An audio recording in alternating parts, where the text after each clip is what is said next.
Hello, my name is Landon Hayes. I'm 31 years old, a mechanical engineer living in Richmond, Virginia, in a two-story white-painted wooden house nestled in the heart of a working-class neighborhood in Chesterfield County. My life is nothing extraordinary. I go to work, come home, have dinner with my family, and sometimes sit on the porch watching the sunset, listening to the chirping of insects in the bushes. Simple, ordinary, and for me that's enough. But if you ask me what happiness is, I'd point to Addison, my younger sister. She is my entire world, the light in my darkest days, the reason I wake up every morning and work hard. As long as Addison is safe and chasing her dreams, I need nothing more. Our house isn't big, but it's warm. It sits on a quiet street surrounded by old oak trees about a 30-minute drive from downtown Richmond. My father, Harold Hayes, used to work in the railroad industry and is now retired. He often sits in his worn-out armchair in the living room reading the newspaper or muttering about the trains he once drove.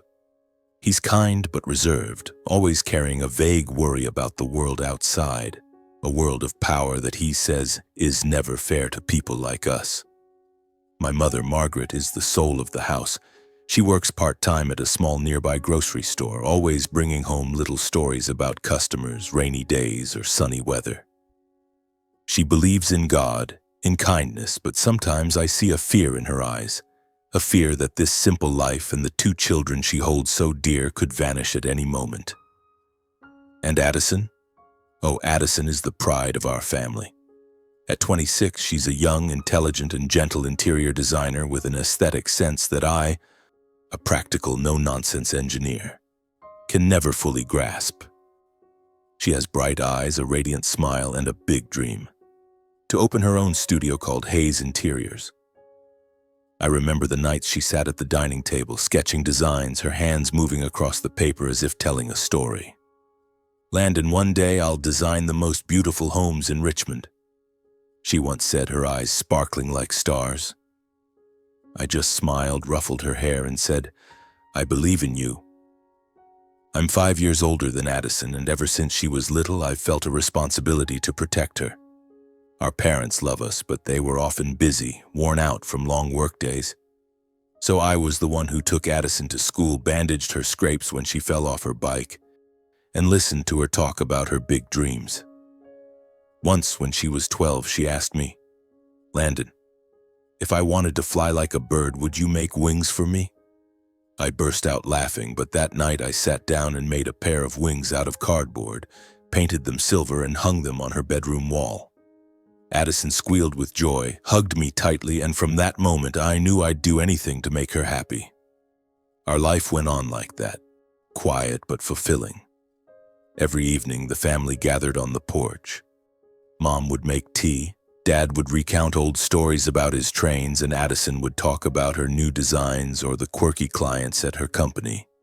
I'd usually just listen, occasionally teasing Addison until she pouted in mock anger. Those moments, to me, were everything. I don't need a big house, a fancy car, or fame. As long as my family is safe and Addison is smiling, my life feels worth living. But life, as I've come to realize, is never as simple as we hope. I still remember that afternoon when everything began to change. It was a fall day, the sky clear and blue, the oak leaves starting to turn a brilliant gold. I'd just come home from work, exhausted after a long day at the machine shop, the smell of engine oil still clinging to my clothes. As I walked into the house, I heard Mom humming softly in the kitchen. Addison wasn't home yet, which was a bit unusual since she's usually there before me. I asked Mom about it, and she just smiled. She's probably at the office, busy with her designs. I nodded, but a faint unease settled in my chest. Addison is always punctual, and if she's running late, she calls. That night, Addison came home late. I was sitting on the porch holding a cold cup of coffee when I saw the headlights of a car pull into the driveway. Addison stepped out, her hair loose and flowing, wearing a dark green dress I'd never seen before. She looked different, not the usual casual girl in a t-shirt and jeans. She was radiant, as if the whole world was opening up before her. "Landon," she called, her voice bright. "Why aren't you asleep? Waiting for me?" I frowned, trying to sound stern. Where were you coming home this late? Mom was worried. She laughed, her smile as bright as the moonlight. I was meeting a client. The company gave me a big project, Landon. A mansion in the West End. They want me to redesign the entire interior. I think this is my big break. I nodded, my unease easing slightly. Who's this client that's so important you're home late? She hesitated, then said softly, her voice like a breeze, Vincent Langford.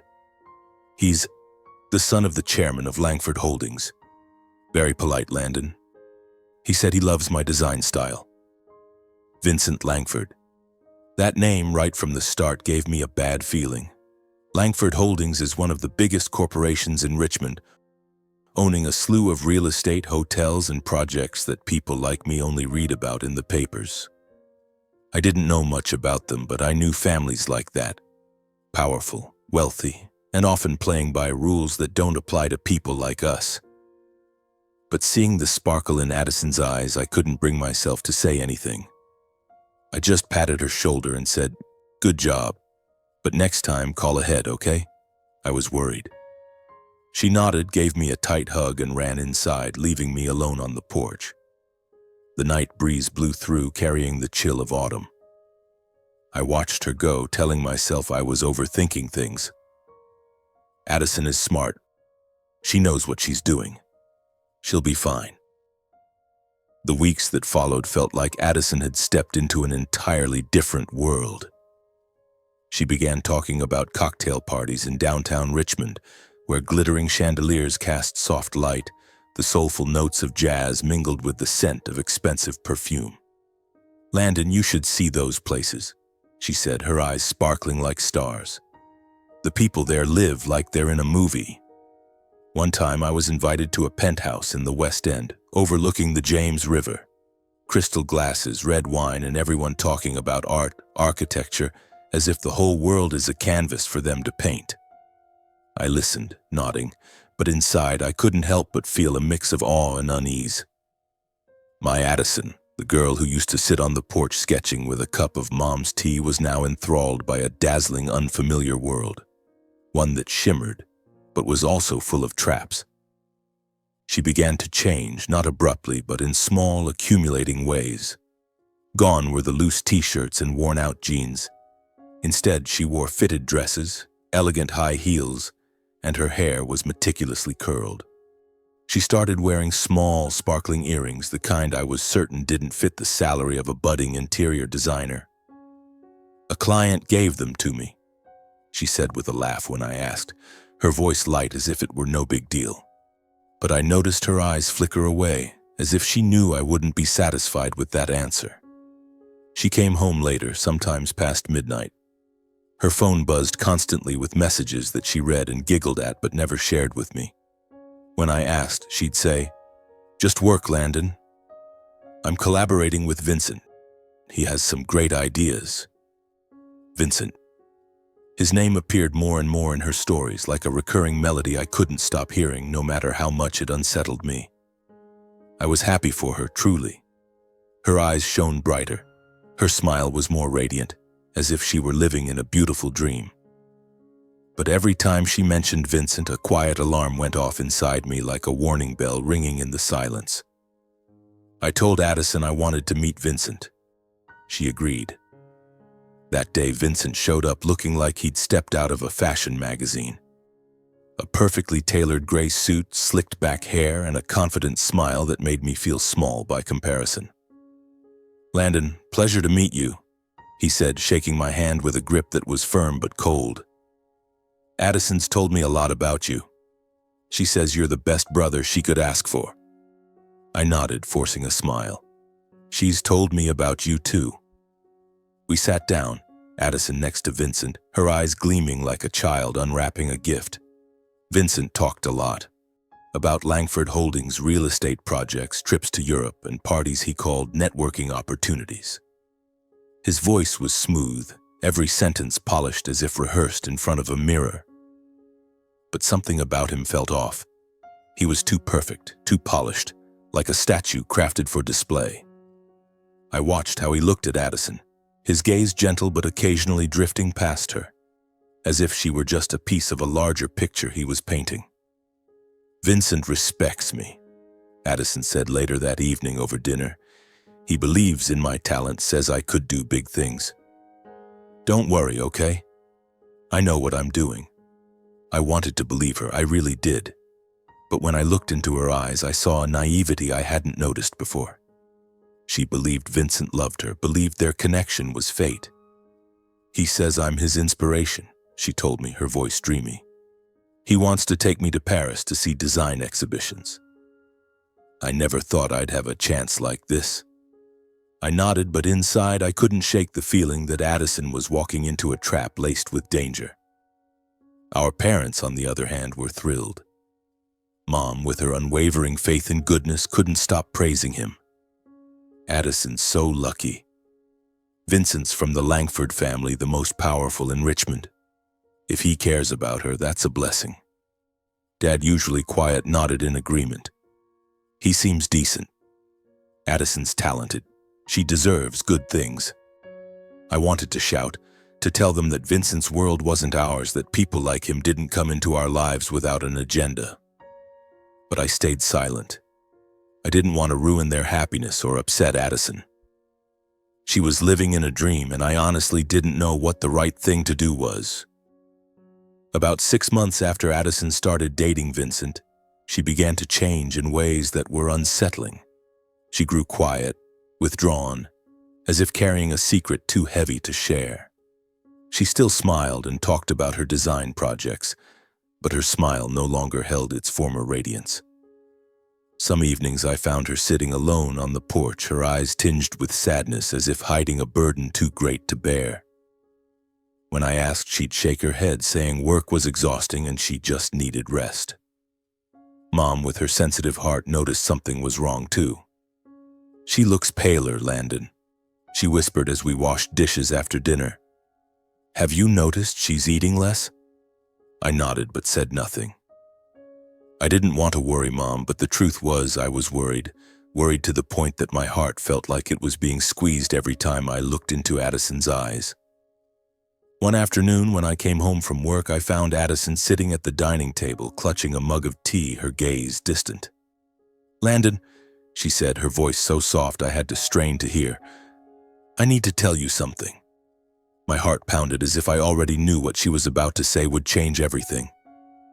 She took a deep breath, then whispered, I'm pregnant."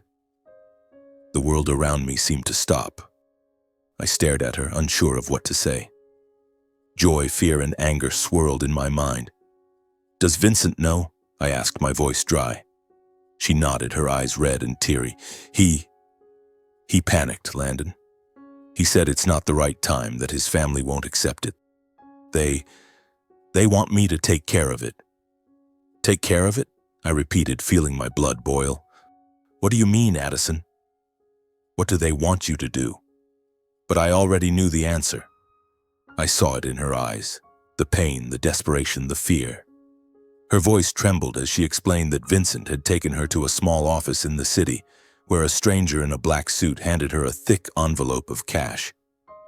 "They told me to go to a clinic on the outskirts," she said, tears streaming down her cheeks.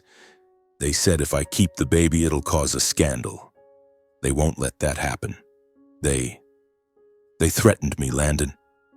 My fists clenched, nails digging into my palms until they stung. "Threatened you how?" I asked, struggling to keep my voice calm, though inside I wanted to storm to Vincent's house and wipe that fake smile off his face. Addison shook her head, her voice choking. "They said if I don't do it, they'll make sure I lose my job, lose everything. They know who our parents are. They know about you. They said they could hurt our family." I shot to my feet, the chair toppling behind me. "They dare," I growled, but Addison grabbed my hand, her eyes pleading. "Landon, don't. Please don't make a scene, I'm begging you. I'll handle this. I need you to be here for me." I looked at her, my heart breaking. My strong, radiant sister now seemed so small, so fragile, like a dried leaf that could crumble in the wind. I wanted to hold her, to tell her everything would be okay, but I knew it would be a lie. Nothing was okay. The next day, Addison was gone all morning. Her phone was unreachable, and when I called her office, they said she'd taken the day off. Mom was frantic, nearly in tears, while Dad sat silently staring into the distance as if avoiding the truth. I drove all over Richmond, from Carytown to the West End, searching every place she loved. By late afternoon, when I was nearly at my wit's end, she called. "Landon, I'm home. I'm okay." But she wasn't okay. When I got home, she was on the couch, wrapped tightly in a blanket, her face pale as paper. "I did it," she whispered, avoiding my eyes. "They took me to a clinic on the outskirts. A cold, nameless place. They told me not to tell anyone." I knelt in front of her, reaching for her hand, but she pulled away as if my touch hurt her. "I wanted to keep the baby, Landon," she said, her voice breaking. "I thought about it, about being a mother, about having a family. But they didn't give me a choice. Vincent," he cried. "He said he didn't want this, but his family. They're too powerful." My blood surged with rage.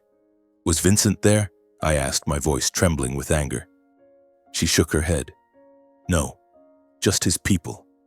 They drove me there, gave me money, and told me to forget it ever happened." She broke down, sobbing as she clung to me, and I held her tightly, feeling her tremble like a knife cutting into my heart. "I'm sorry, Landon," she said. "I didn't want you to worry. I didn't know what to do." I wanted to storm out, to find Vincent and his family, to tear apart the glamorous world that had crushed my sister. But Addison gripped my hand, her eyes pleading. "It's over, Landon. Please. If you do anything, they won't leave us alone. I just want to forget this. Please." I clenched my jaw, trying to suppress the fury burning in my chest. I nodded, but inside I knew I couldn't forget. In the days that followed, our home felt suffocating. Mom noticed Addison wasn't herself, but she didn't ask, perhaps afraid of the answer. Dad remained silent, but I saw the pain in his eyes, as if he knew he was powerless. As for me, I couldn't sleep. Each night I lay in bed, listening to the ticking clock, thinking of my sister, the child that would never be born, and the terrifying power of the Langford family. I wanted to act, to stand up, but Addison's pleas echoed in my mind, holding me back. After the abortion, Addison was no longer the radiant girl who used to sketch on the porch. She quit her job at the design firm, saying she needed time to rest. But I knew that wasn't true.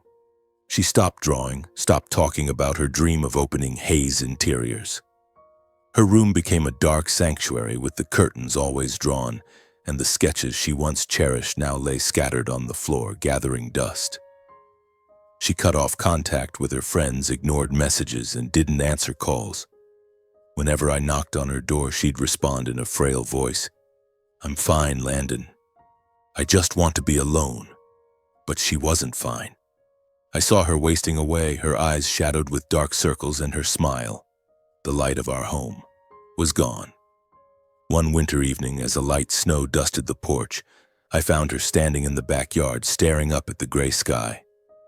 I walked over, saying nothing, just standing beside her.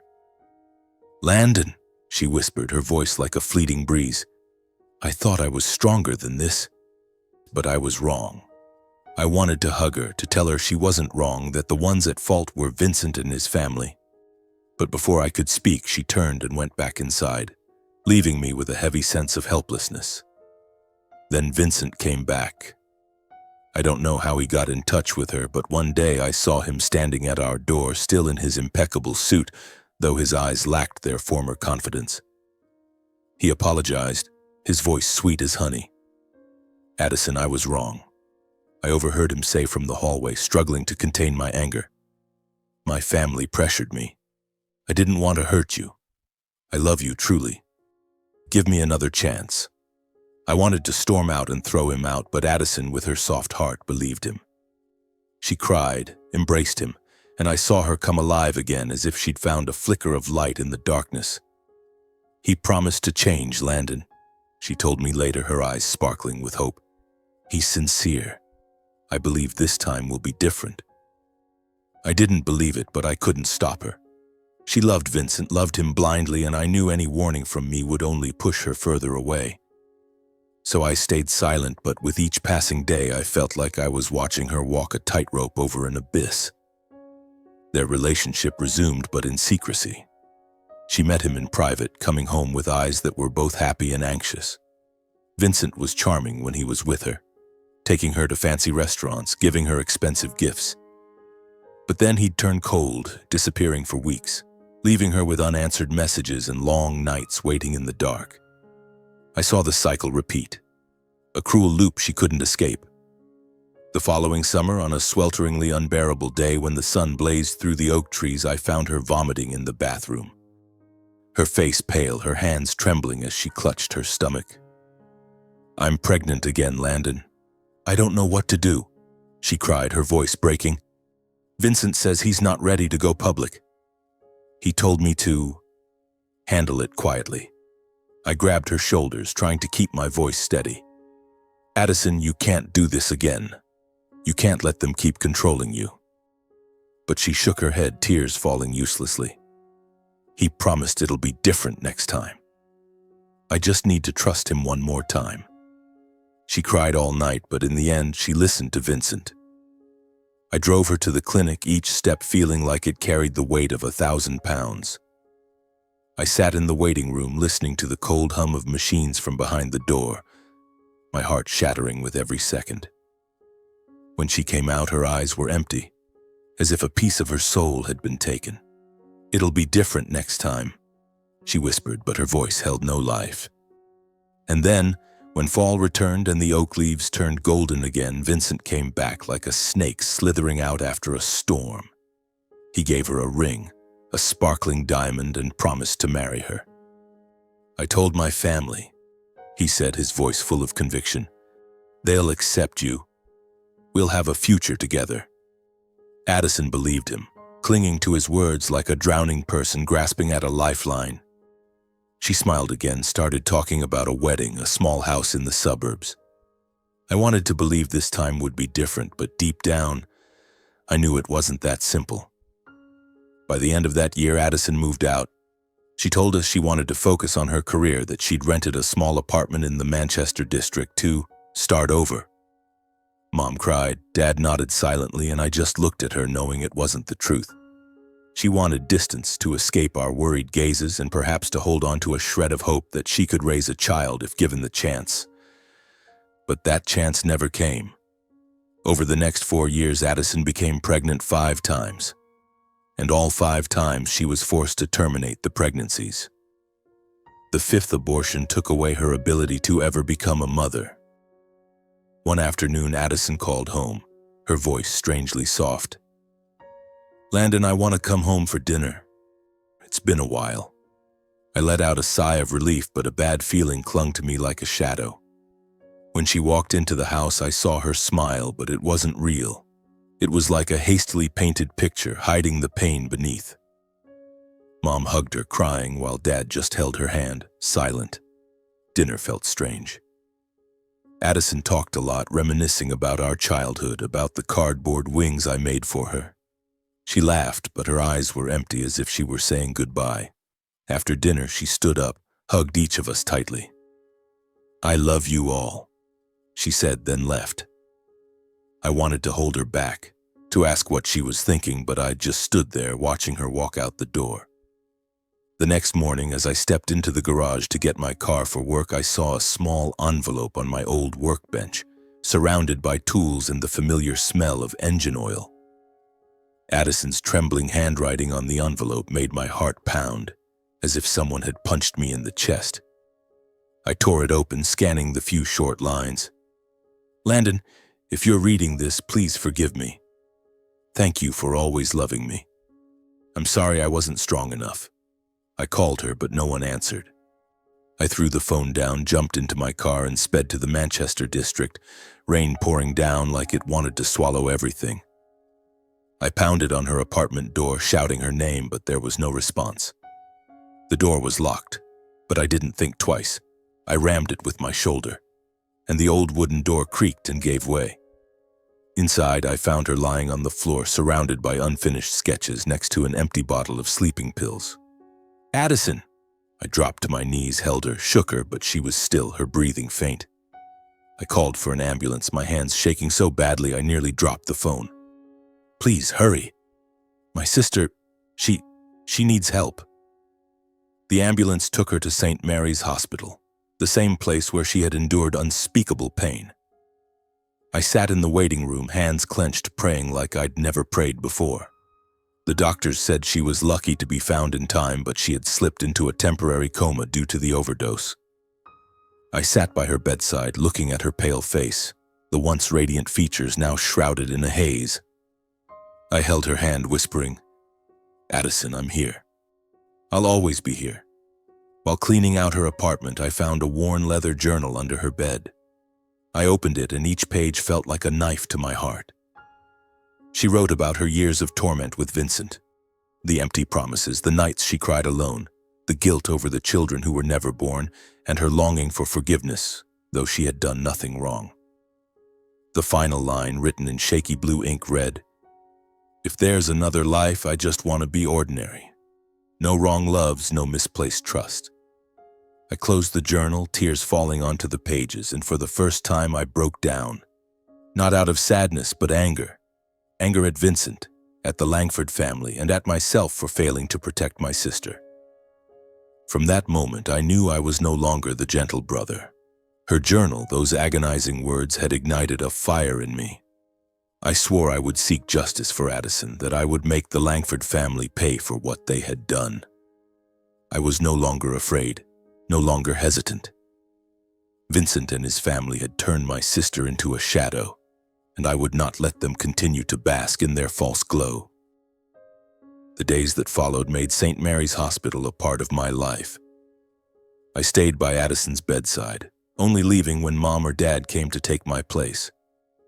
Mom sat there, holding her hand, whispering prayers, but her eyes were filled with fear, as if she knew this story was far from over.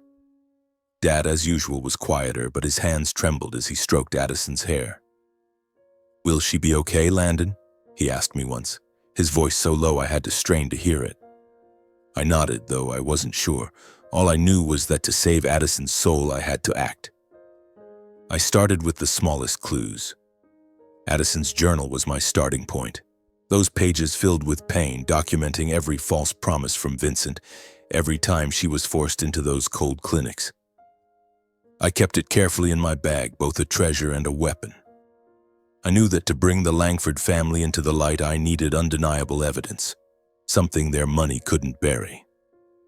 I wasn't a lawyer or a detective, just a mechanical engineer with rough hands and a burning heart. But I would find a way. I returned to St. Mary's not as a patient's family member, but as someone searching for the truth. I spoke to nurses who had cared for Addison during her hospital visits. Most avoided me, their eyes nervous, but one older nurse, Ruth, with silver hair and sharp eyes, pulled me into a corner of the hallway. "What do you want to know, young man?"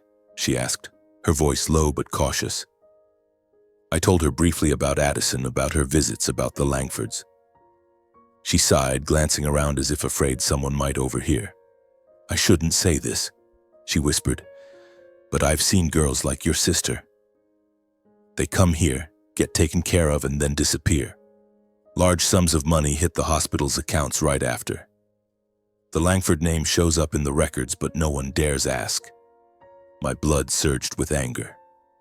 "Do you have proof?" I asked, my voice almost pleading. She shook her head. "Records get altered or erased, but if you dig deep, you'll find something. Be careful, young man. People like the Langfords don't like being touched." I nodded, thanked her, and left with a sliver of hope, but also a new fear that I was facing a monster far bigger than I'd imagined. I knew I couldn't do this alone. I needed someone experienced, fearless, and unafraid of power. That's when I thought of Stella Jennings, a reporter who had been sued by Langford Holdings years ago for exposing their financial scandals in an article for the Richmond Times-Dispatch. I tracked her down through an old article, and after a few calls met her at a small diner in Shockoe Bottom, where the smell of coffee mingled with the bustle of the streets. Stella looked tougher than I'd expected. Short silver-dyed hair, piercing eyes, and a wry smile that suggested she'd seen too much of the world's filth. "What do you want, Landon Hayes?" she asked, sipping her coffee. "I don't like wasting time." I pulled out Addison's journal and slid it across the table. "Read this," I said. "My sister nearly died because of the Langfords. I need your help to bring them down." Stella flipped through the pages, her expression shifting from curiosity to anger. When she closed the journal, she looked at me, her voice low. "Do you know who you're up against? Langford Holdings isn't just a company. They're a system. Money, power, and dirty secrets. But I'll help you. Not for you, but for this girl." She pointed at the journal. "She deserves justice." Stella and I got to work. We returned to St. Mary's, seeking out former staff who might know something. A young nurse, Marla Green, agreed to talk after Stella promised to protect her identity. Marla, her voice trembling, said she'd seen Addison brought into surgery outside normal procedures. "There was a doctor brought in from out of town," she said. "They called it a special case. I saw money change hands right after, and her records were altered." I wanted to say something, but I was afraid of losing my job. Stella took meticulous notes while I clenched my fists, trying to contain my rage. We dug deeper, investigating Langford Holdings' financial transactions. Stella had a contact at a bank who agreed to provide unofficial information. We uncovered large payments to St. Mary's coinciding with Addison's hospital visits. "This isn't a coincidence," Stella said, her eyes gleaming like a hunter catching a scent. "They're covering their tracks. But we need more than this to take them down."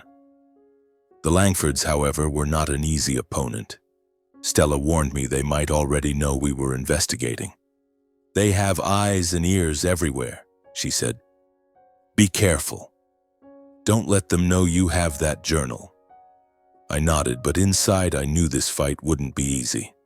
I wasn't just up against Vincent or his family, but an entire network of power built on money and silence.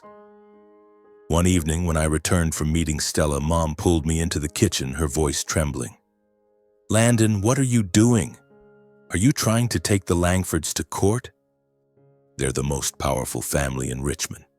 They won't let this go." Dad stood there, silent, but his eyes were heavy with worry. I looked at them, the people who had sacrificed their lives for me and Addison, and felt my heart tighten. "Mom, Dad," I said, my voice firm. "If I don't do this, no one will. Addison's been through enough. I can't let them go on like nothing happened." Mom cried, hugging me, while Dad just nodded, but I knew he understood. They were scared, but I couldn't stop. Addison's journal, her pleas, and the faint hope in her eyes were all I needed to keep going. Stella and I began preparing a case, gathering financial evidence, Marla's testimony, and pieces from the journal. We knew this was just the first step, but it was the start of a fight to restore Addison's dignity and to break the cycle of sin the Langford family had created. 3 weeks later, Addison was discharged from the hospital at my request. The doctors warned that she needed to avoid stress and required a familiar environment to recover. I brought her back to our home in Chesterfield County, where Mom and Dad had prepared her old room, with a quilt Mom had sewn herself and the paintings Addison made in high school hanging on the walls. But Addison was no longer the girl who used to laugh and joke in that room. She sat silently by the window, her gaze lost, as if looking at a world she no longer belonged to. At night, I heard her jolt awake, screaming from nightmares, and each time I rushed in, held her, and whispered that everything would be okay. But I knew, even though she had survived, a part of her had died in that cold hospital room at St. Mary's. Stella, with the determination of a warrior, kept pushing me forward. We met in discreet places, a small diner on the outskirts, an empty park, to avoid prying eyes. One day, she called me to her small, cluttered office filled with papers and cold coffee cups. "Landon, we've got something," she said, sliding a stack of documents across the desk. They were copies of bank transactions, showing large sums from Langford Holdings flowing into St. Mary's accounts on the exact days Addison was admitted. "This is evidence," Stella said, her voice brimming with excitement. "But we need more to go public. An article, a lawsuit, something to shake them." I nodded, but deep down I knew the Langfords wouldn't sit idly by. Stella was right when she said they had eyes everywhere. Just days later, her first article was published in the Richmond Times-Dispatch, a sharp piece exposing suspicious funding and altered records at St. Mary's. Though Addison's identity was protected, the article sent shockwaves. Questions began circulating on social media, whispers about Langford Holdings spreading through conversations in Richmond. I felt a spark of hope, but also a chill running down my spine. I knew they would retaliate and they wouldn't hold back. Sure enough, the Langfords reacted swiftly like a cornered beast. Robert Langford, Vincent's father, appeared on television calling Stella's article slander and a conspiracy to tarnish our family's honor. Elaine, Vincent's mother, worked behind the scenes, mobilizing a team of top lawyers to sue Stella for defamation. They launched a media campaign, painting Stella as an unemployed reporter fabricating stories for attention. Witnesses who had promised to testify began backing out. Some said they received threatening letters. Others simply vanished from the radar. Marla Green, the nurse who had agreed to testify, called Stella in a panic. "I can't do this anymore," she said. "They know where my son goes to school. I'm sorry." A week later, she was reported as voluntarily missing, and I knew it wasn't true. Stella and I weren't spared either. One night, as I drove home from the machine shop, I noticed a black SUV tailing me for 3 blocks. I sped up, my heart pounding, but the vehicle stayed close, its headlights glaring in my rearview mirror like a warning. When I pulled into a gas station, the SUV vanished, but that night I received an anonymous text. "Keep poking at the Langfords and someone will die for real." I deleted the message, but I couldn't erase the icy dread clinging to me. Stella didn't fare much better. Her car was vandalized in the middle of the night, tires slashed, windows shattered, and a note taped to the steering wheel. "Stop, or you'll regret it." Mom and Dad grew increasingly frantic. One evening when I got home, Mom pulled me into the kitchen, her eyes red from crying. "Landon, stop this," she pleaded. "They'll kill our whole family. Don't you see how powerful they are?" Dad stood there, gripping the edge of the table, his voice low. "Landon, your mother's right. We can't fight them. Addison's home now. That's enough." I looked at them, the people who had devoted their lives to protecting me and Addison, and felt my heart constrict. "Mom, Dad," I said, my voice trembling but resolute, "if I stop, they'll keep hurting others. Addison isn't their only victim. I can't let them win." I thought that was the peak of fear, but I was wrong. One late night, while I was reviewing documents with Stella over the phone, I heard the sound of breaking glass from the garage. I ran out, my heart pounding, only to find the garage door smashed open, my tools ransacked. I called the police, but before they arrived, I smelled smoke. A fire erupted from the corner of the garage, spreading quickly like a ravenous beast. I rushed into the house, shouting for Mom, Dad, and Addison. "Get out! Now!" I broke down Addison's door, pulling her from bed as she coughed, her eyes wild with panic. Neighbors helped drag Mom and Dad out, but Mom suffered minor burns on her hand, and Addison, overcome by smoke, collapsed in my arms. Firefighters arrived, containing the blaze, but our 2-story wooden house, the place filled with memories where Addison once sketched her dream wings, where Mom used to sing lullabies, was reduced to ashes. I knelt in the rubble, holding Addison, feeling like our entire world had been burned away. The police ruled the fire an electrical accident, but I knew the truth. It was a warning from the Langfords, a clear message: stop or lose everything. Mom was taken to the hospital for her burns, and Addison, though she survived, sank deeper into her own darkness. She didn't speak, just clung to me, trembling like a lost child. I moved her and Dad to a nearby motel, but every night I saw Dad staring out the window, his eyes filled with pain. Stella called me the next day, her voice thick with anger. "They think they can scare us into silence," she said. "But they're wrong, Landon. We'll keep going. We'll find more evidence, and we'll make them pay." I nodded, though no one could see, and felt a new resolve rising within me. Stella and I met in an abandoned warehouse on the outskirts of Richmond, a dilapidated place reeking of mildew with slivers of sunlight piercing through cracks in the roof like blades. Stella spread a stack of documents on an old wooden table, her eyes sharp and cold.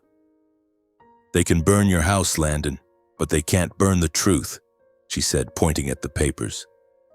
They were copies of bank transactions, Marla Green's testimony before she vanished, and we both knew we needed something stronger, something undeniable.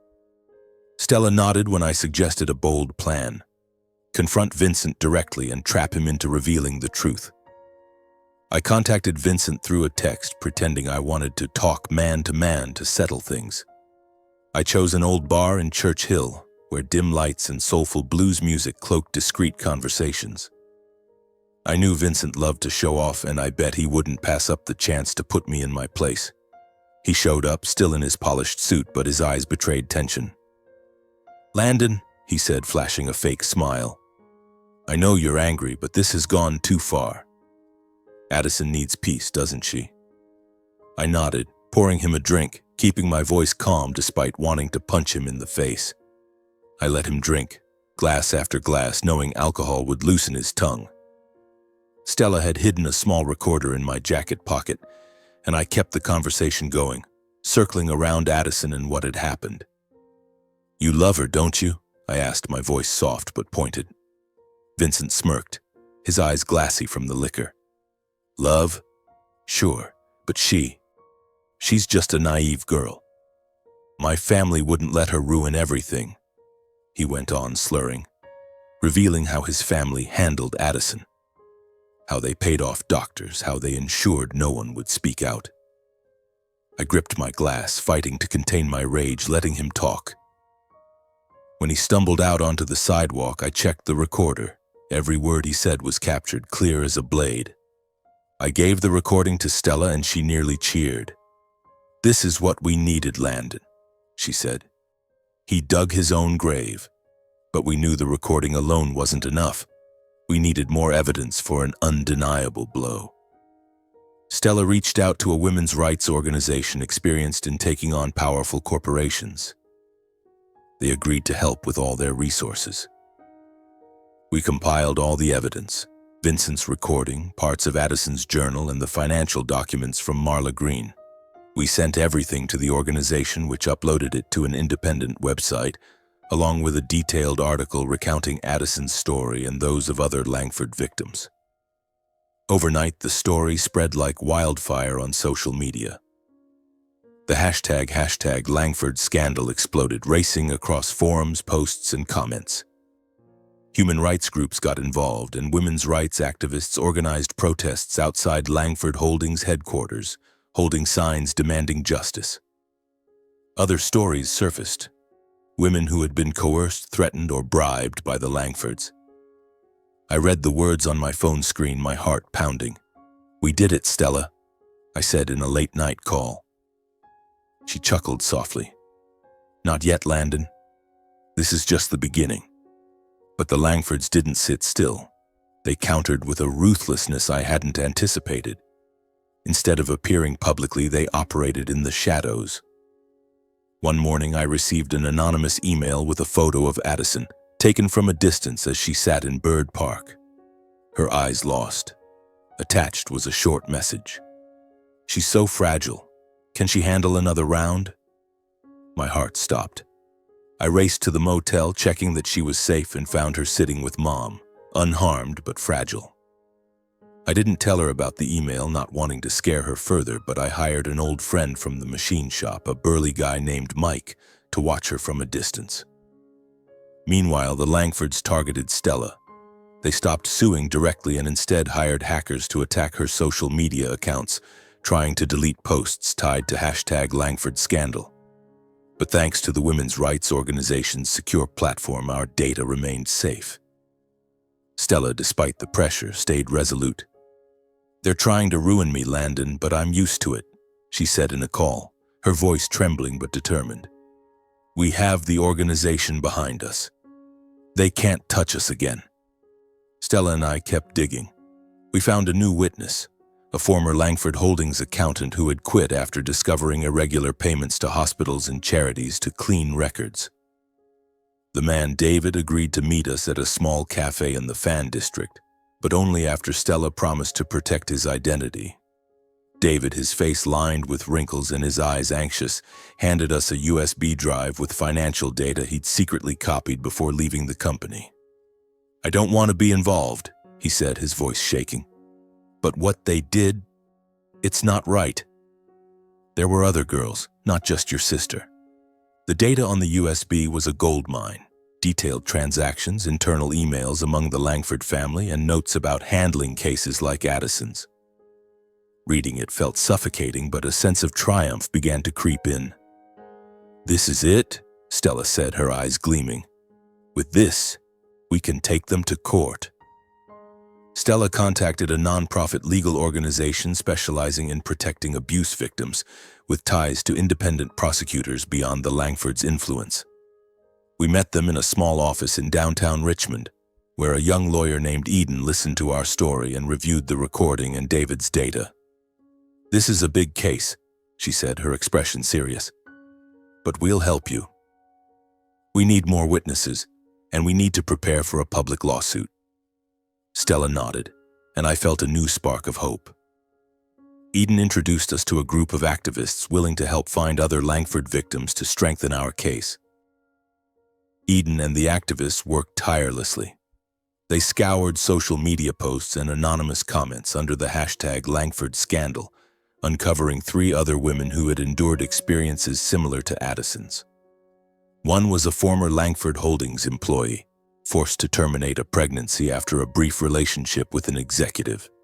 Another was a secretary, threatened with job loss if she didn't handle her pregnancy. The third, a young woman who had worked at a Langford hotel, said she was silenced after accusing Vincent of assault. Hearing their stories felt like a stranglehold on my heart, but it also fueled my anger. Addison wasn't the only victim, and that only strengthened my resolve. We met these women in a discreet room at Eden's office, where fluorescent lights illuminated their wounded faces. They trembled as they shared their stories, but their eyes flickered with a spark of resilience. "I thought I was the only one," one woman, Emma, whispered, her voice choking. "I stayed silent out of fear, but if that girl, your sister, can stand up, so can I."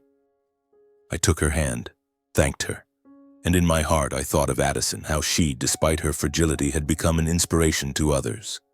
With Eden's support, we built an airtight case combining Vincent's recording, David's financial data, Marla Green's testimony, and the stories of the new victims. Stella kept writing, turning these details into razor-sharp articles published on independent platforms and shared by human rights organizations. Each article was a dagger into the Langfords' wall of power, and this time, that wall began to crack. Langford Holdings investors started pulling out, their stock plummeting on the exchange. Protests outside their headquarters grew, with signs reading "Justice for Victims" and "Langfords must pay." I stood among the crowd once, watching angry faces, feeling a mix of pride and pain. This was Addison's fight, but also the fight for everyone they had trampled. The Langfords, however, fought back. They hired a new PR team, releasing propaganda videos where Vincent appeared remorseful, claiming he was misunderstood and trying to make amends. He cried on television, talking about his love for Addison and how he was pressured by his family. I wanted to smash the screen, but Stella held me back. "Let him perform," she said coldly. "Every lie he tells just makes people angrier." She was right. Social media posts began mocking Vincent, calling him a fraud, and his old friends who once praised him turned their backs.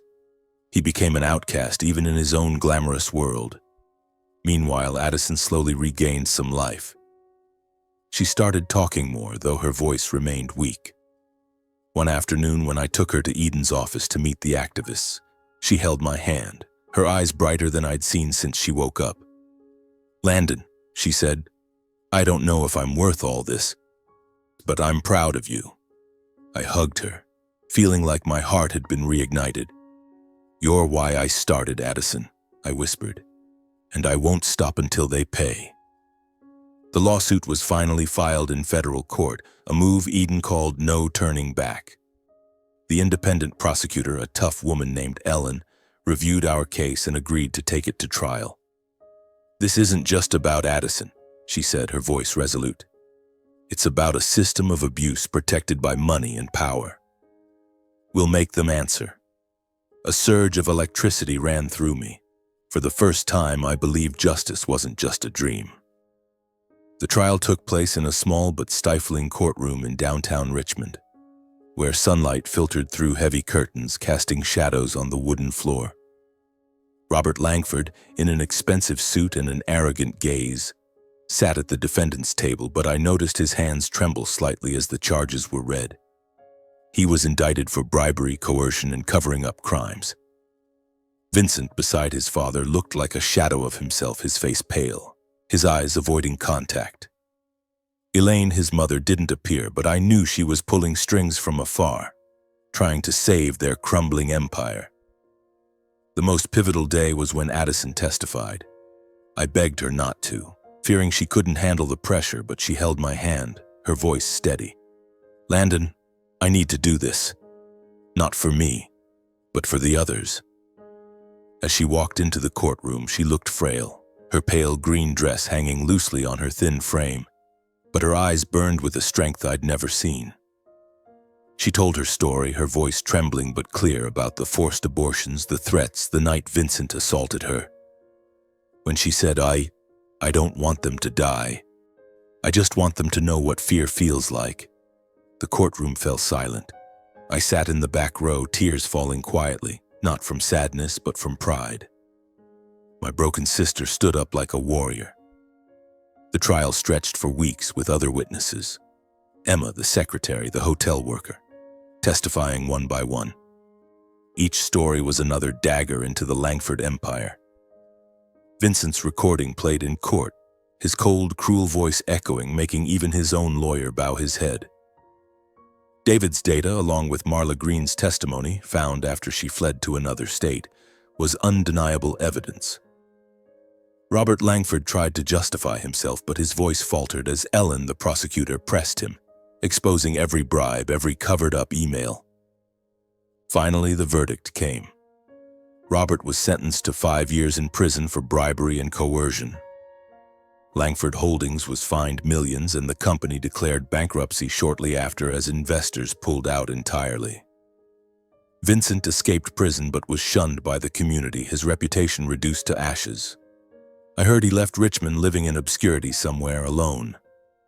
Elaine tried to salvage things, but she too faded from the spotlight, leaving behind a once powerful family now just an empty shell.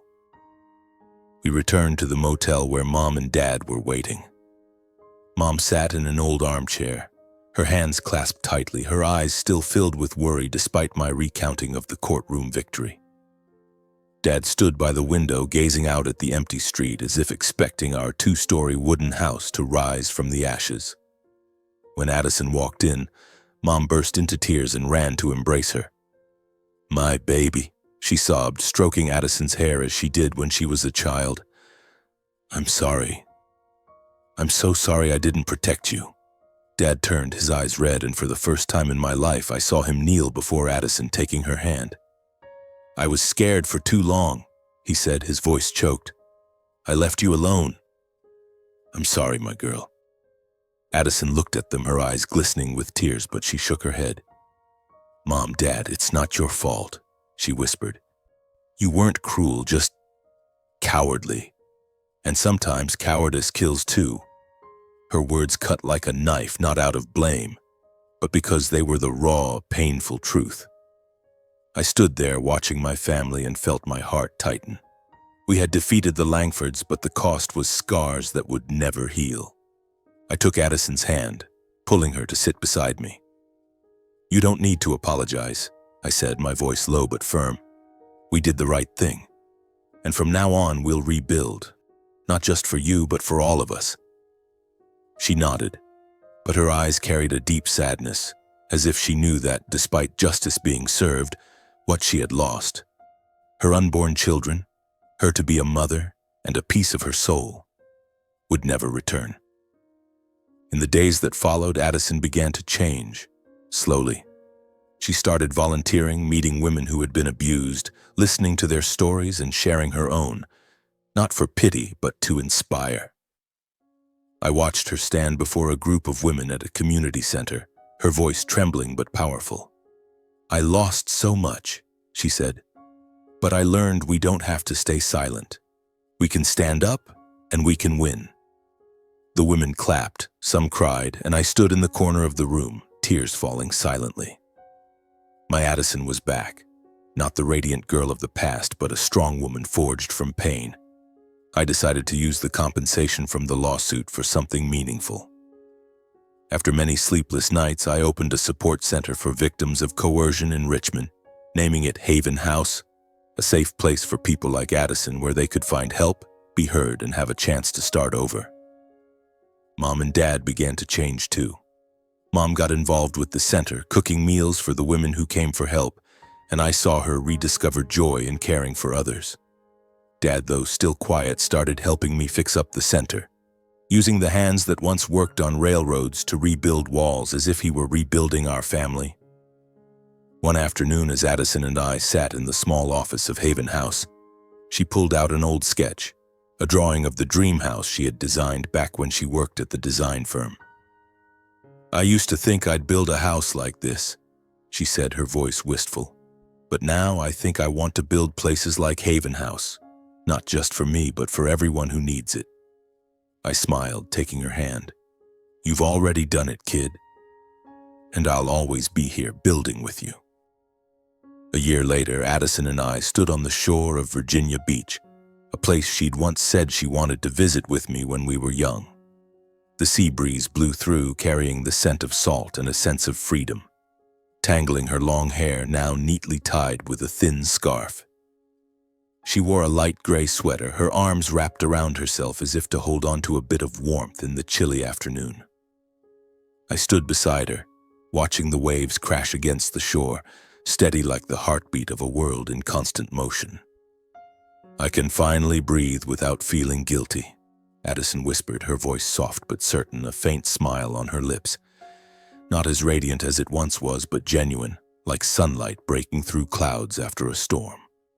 Our new home on the outskirts of Richmond, made possible by the lawsuit settlement, had become a place of healing. It wasn't grand, not like the mansions Addison once designed, but it was ours. A modest house with a porch full of Mom's white daisies and young oak trees stretching upward in the yard. Mom, having found some peace, often sat on the porch each morning brewing tea and looking out at the garden, her eyes no longer clouded with worry. Dad, whose hands once trembled with helplessness, started working at a nearby carpentry shop, crafting chairs and tables for Haven House. "To make up for the days I stayed silent," he told me once, his voice low but meaningful, his eyes glinting with a resolve I'd never seen before. I nodded, hugged him, and felt the change in him. Not a grand transformation, but small, steady steps, like the way our family was rebuilding itself. The bond between Addison and me was the fire that kept me standing. She was the reason I started this fight, and now, she was the reason I kept going. Every time I saw her stand before the women at Haven House, sharing her story with a trembling but resilient voice, I knew our connection wasn't just about protection. It was a promise that we would never abandon each other, no matter how the world tried to tear us apart. Silence, I realized, carried a heavy price. Mom and Dad's fear, my hesitation, and the times Addison chose to stay quiet with Vincent, all left scars that could never be erased. But that silence taught me that every moment we don't speak up is an opportunity for evil to persist. I thought of the women who stood up in court, those who had been afraid but chose to speak, and I understood that their right to live, to be respected, Addison's right, was something no one had the power to take away. One evening, as Addison and I sat on the porch of our new home under the flickering streetlights of the quiet street, she pulled out her old, worn journal, still cherished like a treasure. "Landon," she said, her voice soft but clear, "I thought I'd never get through this.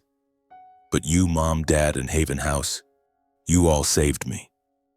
I looked at her, tears falling silently, and said, "No, kid. You saved yourself. I was just along for the ride."